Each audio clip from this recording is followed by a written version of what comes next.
వారికి మరికొంత సమయం ఇచ్చి తర్వాత పోరాడదామని స్పష్టం చేశారు జగన్.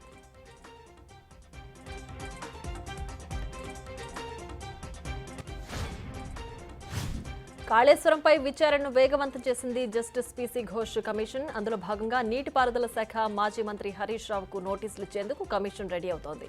జూలై 2వ వారం లేదా ఆ తర్వాత విచారణకు పిలవాలని కమిషన్ భావిస్తోంది. అఫిడవిట్ విచారణ పూర్తి కాగానే ప్రజాప్రతినిధులపై ఫోకస్ చేయనుంది justice PC Ghosh commission.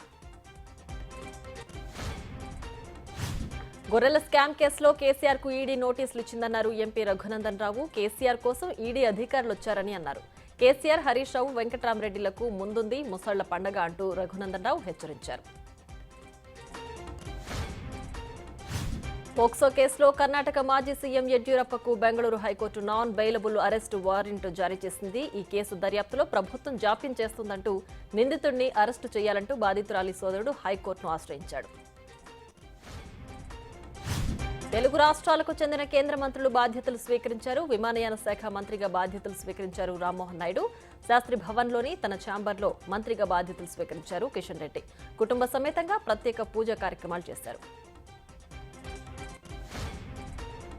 Jammu కాశ్మీర్లో మరో ప్రమాదం జరిగింది. రఫియాబాద్లో ఓ మినీ బస్సు బోల్తా పడింది. ఈ ఘటనలో 3 మంది మృతి చెందారు. అలాగే మరో 11 మందికి గాయాలయ్యాయి. ఘటనా స్థలానికి చేరుకున్న పోలీసులు గాయపడిన వారిని ఆసుపత్రికి తరలించారు. జాతీయ భద్రతా సలహాదారుగా అజిత్ దోవల్ మరోసారి నియమితులయ్యారు. పదవీ కాలం పూర్తి కావడంతో మళ్లీ ఆయన్నే నియమిస్తూ కేంద్రం నిర్ణయం తీసుకుంది. మోడీ ప్రభుత్వ హయాంలో అజిత్ దోవల్ దేశ భద్రతపై నిరంతరం పర్యవేక్షిస్తూ సలహాలు, సూచనలు చేస్తూ క్రియాశీలకంగా మారారు.